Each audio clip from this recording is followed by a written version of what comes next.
ప్రసాద్ గారు, సర్ విషయంలో గందరగోళానికి తావు లేదు అని ఈసీ స్పష్టం చేసింది. సర్ జరిగినటువంటి రాష్ట్రాల్లో ఓటర్ల జాబితా విషయంలో సరైనటువంటి ప్రక్షాళన జరగలేదు అని ముందు నుంచి కూడా ఇండియా కూటమి ఆరోపిస్తూ వస్తోంది. దానికి తగ్గట్టుగానే మనం చూసాము, సర్ను వ్యతిరేకించినటువంటి అక్కడ రాష్ట్రాల్లో ఈసీపై పోరాటం చేసినటువంటి రాజకీయ పార్టీలు ఓటమి పాలయ్యాయి. సో అది కూడా చాలా సందేహాలకి దారితీస్తున్నటువంటి అంశం. సో ఇప్పుడు బీజేపీ అంటే ఇందాక మీరు అన్నారు, అన్ని రాజకీయ పార్టీలు ఆందోళన చేస్తున్నప్పటికీ కూడా ఇంకా చేయాల్సింది కూడా ఏమీ లేదు, ఏం జరగబోతుంది ఎలా జరగబోతుందని వెయిట్ అండ్ వాచ్ తప్ప. సో బీజేపీ ఇన్ని విమర్శలని ఎదుర్కొంటూ కూడా ఈసీకి దీంట్లో నిబంధనలను మార్చాలనేటువంటిది కానీ ఆ ప్రతిపాదన కానీ అటువైపు చూడకపోవడానికి అసలు కారణం ఏంటి? రోజా గారు, మీకు ప్యానెల్లో ఉన్నటువంటి పెద్దలందరికీ నమస్కారం. ముఖ్యంగా మీరు బీఆర్ఎస్ మిత్రులతో కూడా మాట్లాడిన తర్వాత నాతో మాట్లాడేసి ఇంకా కొద్దిగా క్లారిటీ వచ్చేది. శేషు గారు మాట్లాడిన దానికి, తర్వాత చరణ్ కౌశిక్ గారు మాట్లాడిన దాన్ని నేను కూడా స్వాగతిస్తాను. వారికి కృతజ్ఞతలు కూడా చెప్తా ఉన్నా, చరణ్ కౌశిక్ గారు కూడా. ఎందుకంటే దొంగ ఓట్లు ఉండకూడదు, డూప్లికేట్ ఓట్లు ఉండకూడదు, చచ్చిపోయిన ఓట్లు ఉండకూడదు, ఇతర అంటే ఒకే దగ్గర ఉండే 2 ఓట్లు అంటే ఆ ఆంధ్రాలో తెలంగాణలో ఓట్లు ఉండకూడదు. ఇది క్లారిటీ కాంగ్రెస్ పార్టీ వైపు నుంచి కూడా దీని మీద క్లారిటీ ఇచ్చినందుకు వారికి, చరణ్ కౌశిక్ గారికి నేను కృతజ్ఞతలు చెప్తా ఉన్నా. అట్లనే బీఆర్ఎస్ కూడా ఇలా మన ఎలక్షన్ కమిషన్ కి ఒక లేఖ ఇచ్చిండ్రు. ఇందాక నేను వారి ఎమ్మెల్సీ గారు మాట్లాడినటువంటి మన ఆయన మాట్లాడింది, శ్రవణ్ గారు మాట్లాడింది కూడా నేను విన్నాను. వారు కూడా ఏమన్నారంటే ఓట్ల సవరణ అన్నది చాలా పకడ్బందీగా పారదర్శకంగా జరగాలి, అవకతవకలు ఉండొద్దు అని చెప్పినారు. భారతీయ జనతా పార్టీ కూడా అచ్చంగా అదే మాట చెప్తా ఉన్నది. ఓట్ల తొలగింపు అన్నది లేదా చేర్పులు అన్నది పారదర్శకంగా ఉండాలి, అవకతవకలు ఉండకూడదు. ఇది 100% జరిగి తీరాల్సిందే. వీళ్ళు అందరూ కూడా దాన్ని ఒప్పుకున్నారు, జరిగి తీరాల్సిందే. ఇది స్వాగతిస్తా ఉన్నాం. నేనేమంటాను అంటే 2 నోట్ల ధోరణి ఎందుకు? కాంగ్రెస్ పార్టీ నిన్న సరుకు వ్యతిరేకంగా ఒక పెద్ద ర్యాలీ తీసి, సిపిఐ వాళ్ళు, సిపిఎం వాళ్ళు, న్యూ డెమోక్రసీ వాళ్ళు, ఆ డెమోక్రసీ, డెమోక్రసీ, నో డెమోక్రసీ అందరు కలిసి తీసిన ర్యాలీలో కాంగ్రెస్ పార్టీ కూడా ఉంది. అక్కడనేమో కాంగ్రెస్ పార్టీ సార్ వద్దంటది, ఇక్కడనేమో మళ్ళీ సర్లో సవరణలు కావాలి అంటారు. అసలు మీకు వద్దా కావాలన్నా? ఈ రెండింటి మీద ఒక డిఫరెన్స్ ఆఫ్ ఒపీనియన్ కాంగ్రెస్ పార్టీలో ఉన్నట్టుగా నాకు కనబడతా ఉంది. అది కరెక్ట్ కాదు. చెప్పలేదు కదా, ఎప్పుడు ఏ రాష్ట్రంలో వాళ్ళు ఏం చేసినా కూడా సర్ ప్రక్రియ జరుగుతున్నటువంటి తీరుకు వ్యతిరేకం అని చెప్పారు. ఆ సరుకు వ్యతిరేకంగా నిన్ననే తీసిన వీళ్ళు పెద్ద ఎత్తున ర్యాలీ ఎందుకు తీసినారు? మీరు విన్నారేమో, మీరు వినలేదా? మల్లు రవి, కోదండరాం మాట్లాడినవి విన్నారు కదా. సరుకు వ్యతిరేకం కాదు అని క్లారిటీ ఇచ్చారు. నేను అందుకనే కౌశిక్ గారు మాట్లాడిందని స్వాగతించిన, దానికి నేను ఓకే అంటా ఉన్నా. అయితే అది ఒకవైపు జరుగుతుంది. బిఎల్ఏల సమావేశం కాంగ్రెస్ పార్టీ చాలా పకడ్బందీగా చేసుకుంటా ఉంది. ప్రతి దగ్గర వాళ్ళు పోయి మాట్లాడుతూ ఉన్నారు, వాళ్ళ బిఎల్ఏలను అలర్ట్ చేస్తా ఉన్నారు. అది ఆహ్వానించదగ్గ పరిణామం. బీఆర్ఎస్ కూడా బిఎల్ఏలను అలర్ట్ చేస్తా ఉన్నది. విచిత్రం ఏంటంటే, ఎవరైతే ముస్లిం మైనారిటీలో ఓట్లు పోతే తీసేస్తారో అని చెప్పి ఈ సోకాల్డ్ సెక్యులర్ పార్టీలో చెప్తున్నటువంటి వాళ్ళు చెప్తున్నారు. కానీ ఇప్పటిదాకా ఎంఐఎం చెప్పలే, ఎక్కడ ఎంఐఎం సర్ను వ్యతిరేకించలే. సర్ మీదే చాలా పకడ్బందీగా వాళ్ళ వ్యవహారాలన్నీ వాళ్ళు చేసుకుంటూనే ఉన్నారు. కానీ మిగతా వాళ్ళు ఎందుకు గగ్గోలు పెడతా ఉన్నారు? వాళ్ళ ఓట్లు పోతాయి, వీళ్ళ ఓట్లు పోతాయి. ఎవరి ఓట్లు పోవు, దొంగ ఓట్లు మాత్రమే పోతాయి, చనిపోయిన ఓట్లు మాత్రమే పోతాయి, డబల్ ఉన్న ఓట్లు మాత్రమే పోతాయి.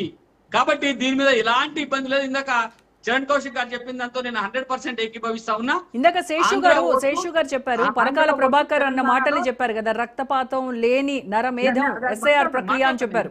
నన్ను మాట్లాడివ్వండి మీరు, నేను మొత్తం సమాధానం చెప్పండి. మరి మీరు సర్ అద్భుతము, మహా అద్భుతము అని చెప్తా ఉన్నారు. అది అద్భుతమో మహా అద్భుతమో అందరికీ తెలుసు. దానిలో ఉన్నటువంటి లోపాలేంటి, వాటిపైన మాట్లాడమని చెప్తున్నాము. నా నోటి నుంచి రాని మాట నా నోట్లో పెడితే ఎట్లా? మీరే చెప్పారు కదా. నేను అనలే. ఏదైతే శేషు గారు మాట్లాడినరో, ఏదైతే చరణ్ కౌశిక్ గారు మాట్లాడినరో అదే మాట్లాడతా ఉన్నా నేను. సర్ మహాద్భుతం అని నేను అనలే. కాదంటారు. ఏదైతే ఆంధ్ర నుంచి వచ్చి ఇక్కడ సెటిల్ అయినటువంటి వాళ్ళ ఓట్లు 30-40 లక్షలు మన ఒక హైదరాబాద్ లోనే ఉన్నాయంటే వాస్తవం ఉన్నాయి. తీసేయమని మేము కూడా అడుగుతున్నాం, తీసేయమని కాంగ్రెస్ వాళ్ళు అడుగుతున్నారు, తీసేయమని చెప్పి బీఆర్ఎస్ వాళ్ళు అడుగుతా ఉన్నారు. ఎవరు అంటున్నారు? ఇలా మేమేమంటున్నామంటే, ఏదైతే అంశం ఉందో, ఎక్కడైతే అక్రమాలు జరుగుతా ఉన్నాయో, అన్యాయాలు జరుగుతా ఉన్నాయో వాటిని అరికట్టాలని చెప్పి బీజేపీ కూడా అడుగుతా ఉన్నది. ఇప్పుడు బీజేపీ దాన్ని అక్రమాలు చేయి, అన్యాయం చేయమని చెప్పి ఎలక్షన్ కమిషన్ చెప్తలేదు. ఎక్కడైతే అక్రమాలు లేవు, అన్యాయాలు లేవు, వాటిని అరికట్టండి. కాంగ్రెస్ పార్టీ చేతిలో ఉంది అలా రాష్ట్ర ప్రభుత్వం. కాంగ్రెస్ పార్టీ ఆధ్వర్యంలో జరుగుతా ఉన్నది సర్ ప్రక్రియ. రాష్ట్ర ఎన్నికల కమిషన్ చేస్తా ఉన్నది సర్ ప్రక్రియను. అందులో పాల్గొనేటోళ్ళు అందరూ కూడా రాష్ట్ర ప్రభుత్వ ఉద్యోగులు.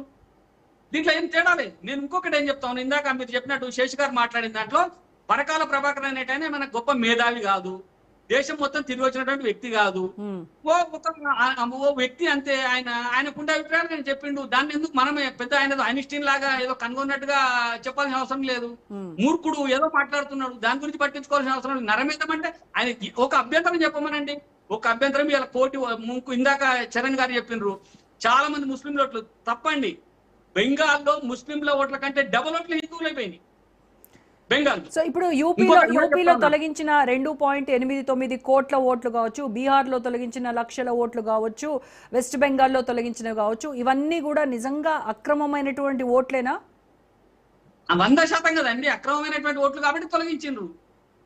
డబుల్ ఓట్లు కాబట్టి తొలగించిండ్రు, చనిపోయిన వాళ్ళ ఓట్లు కాబట్టి తొలగించిండ్రు. ఇప్పుడు నేను అదే చెప్తా ఉన్నా, 2002 జాబితాను తీసుకొని సవరణ తీసుకొని 2002 ఓటర్ లిస్ట్ లో పేరు ఉంటే, నాది ఉండొచ్చు, మా నాయన ఉండొచ్చు, మా తాత ఉండొచ్చు, ఎవరిదన్నా ఉండొచ్చు అందులో పేరు ఉంటే వీళ్ళు ఫామ్ 6 ఇచ్చుకొని ఓటర్ లిస్ట్ లో పేరు చేర్చుకోవచ్చు. దాంట్లో ఎలాంటి అభ్యంతరం లేదు. రెండోది, నాకున్న అవగాహన మేరకు ఎక్కడైతే ఫామ్ 6 ఇస్తామో తెలంగాణలో ఫామ్ 6 ఇస్తే ఓటు తెలంగాణలోనే ఉంటది, ఆంధ్రాలో ఉండదు. నువ్వు తెలంగాణలో ఉండే ఆంధ్ర వాళ్ళు పోయి మాకు ఆంధ్రాలోనే ఓటు ఉండాలని చెప్పి ఆంధ్రాలో ఫామ్ 6 సమర్పిస్తే ఆంధ్రాలోనే ఉంటది, తెలంగాణలో ఉండదు.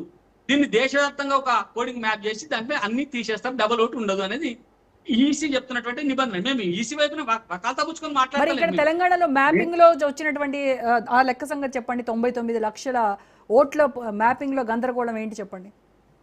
అదే కదా చెప్తున్నాను, ఇందాక కౌశిక్ గారు చెప్పిండ్రు కదా, మీరు వినలేదా? ఆంధ్రాలో ఉన్న 30 లక్షల ఓట్లు తెలంగాణలో ఉన్నాయని చెప్పి. అవన్నీ తీయడానికే సరైనటువంటి ఒక మెకానిజం లేదు అనేది కదా ఆరోపిస్తున్నారు. ఈసీ దగ్గర లేదు అని చెప్తున్నారు. బీఆర్ఎస్ వాళ్ళు వినతి పత్రం ఇచ్చింది అదే కదా. నేనన్నమాట కదా, అది బీఆర్ఎస్ వాళ్ళు నేను ఒక మాట చెప్తున్నాను, నన్ను చెప్పనియండి. బిఎల్ఓ అంటే ఎంతవరకు ఉంటారండి తెలుసా మీకు? 1200 ఓట్ల నుంచి 2000 ఓట్లకు ఒక బిఎల్ఓ ఉంటాడు. 2000 ఓట్లను ఇలా ఒరిజినల్ ఎవరు ఉన్నారు, డూప్లికేట్ అని ఉన్నారు, 2000 ఓట్లను సరి చేయడానికి నెల రోజులు సమయం సరిపోదా అండి? 2000 ఓట్లు అంటే దాదాపు 100 కుటుంబాలు, 200 కుటుంబాలు. ఒక బూత్ కు ఒక బిఎల్ఓ ఉంటాడు, ఒక బూత్ కు ఒక బిఎల్ఏ ఉంటాడు. ప్రతి పార్టీ నుంచి, బీఆర్ఎస్ నుంచి, కాంగ్రెస్ నుంచి, బీజేపీ నుంచి, సిపిఐ నుంచి, సిపిఎం నుంచి ప్రతి బూత్ కు బిఎల్ఏ ఉంటాడు. వీళ్ళందరూ 2000 ఓట్లను నెల రోజుల పాటు తనిఖీ చేయడం కుదరదా? పెద్ద చాలా లక్షల మంది ఉండాల్సిన అవసరం లేదు. ప్రతి బూత్ కు ఒక బిఎల్ఓ ఉన్నాడు. ఆ బూత్ లో ఆ 2000 ఓటర్లకు సంబంధించి 150 ఇంట్లో 100 ఇంట్లో ఆయన తిరుగుతాడు. ఒక ఇంటికి 3 సార్లు పోతాడు.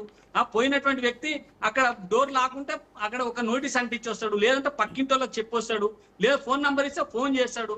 ఇవన్నీ వెసులుబాటు ఉన్నాయి. ఇవన్నీ ఉన్నాక కూడా ఇంకేమైనా ఇబ్బందులు ఉంటే వాటిని పరిష్కరించుకుందాం. చరణ్ కౌశిక్ గారు చాలా మంచి మాట చెప్పిండ్రు. ఏమైనా ఇబ్బందులు ఉంటే పరిష్కరించుకోవాల్సిందే, అభ్యంతరాలు ఉంటే చెప్పాల్సిందే. కానీ ఇది మొత్తంగానే ఇది వేస్ట్ అని చెప్పి పరకాల ప్రభాకర్ లాగా మూర్ఖంగా మాట్లాడేది నరమేధము, గోమేధం అనేటువంటి పిచ్చి మాటలు మాట్లాడకూడదు. అనేటువంటి విషయంలో లోపాలు ఉంటే ఖచ్చితంగా వాటిని నివారించాల్సిందే. భారతీయ జనతా పార్టీ కార్యక్రమం ఇది కాదు, ఇది ఎన్నికల కమిషన్ చేస్తున్నటువంటి కార్యక్రమం. దీన్ని మేము సరైన విషయాన్ని ఆహ్వానిస్తా ఉన్నాం. ఎన్నికల కమిషన్ ఎక్కడైనా పొరపాట్లు చేస్తే ఈ ఎన్నికల కమిషన్ నా ఓటు తీసేసింది అనుకోండి, నేను కామ్గా ఊరుకుంటానా? ఊరుకోను కదా, నేను కొట్లాడతాను. ఎన్నికల కమిషన్ ఇలా చరణ్ గారు ఒకటి తీసేస్తే చరణ్ గారు కొట్లాడతారు, ఎన్నికల కమిషన్ శేషు గారు ఒకటి తీసేస్తే శేషు గారు కొట్లాడతారు. అట్లనే ఎన్నికల కమిషన్ ఇంకా నిరాక్షరాస్యుల ఓట్లు శేషు గారు చెప్తారు, నిరాక్షరాస్యుల ఓట్లు, తెలుగునోళ్ళ ఓట్లు తీసేస్తే ఆ స్థానికంగా ఉండబడేటువంటి బిఎల్ఏలు ఖచ్చితంగా కొట్లాడాలి. దానికి సంబంధించి ప్రతి రాజకీయ పార్టీ ఒక బిఎల్ఏని పెట్టింది. రాజకీయ పార్టీ కార్యకర్తలు బిఎల్ఏలుగా ఉన్నారు కాబట్టి వాళ్ళు వారి యొక్క ఓటును రక్షించడం కోసం పనిచేయాలి. భారతీయ జనతా పార్టీ పనిచేస్తుంది. ఇంత పకడ్బందీ వ్యవస్థ ఉన్నప్పుడు మరి ఎందుకు, ఇంత పకడ్బందీగా వ్యవస్థ అంతా ఉన్నప్పుడు మరి బీఆర్ఎస్ నేతలు ఎందుకు దీనిపైన వర్రీ అవుతున్నారు? బోగస్ ఓట్లను ఎరివేయడానికి. ఒక నిమిషం, నేను మీతో మాట్లాడట్లేదు, ఒక నిమిషం ఆగండి గౌతమ్ ప్రసాద్. బీఆర్ఎస్ నేతలు ఇలా పోయి గవర్నమెంట్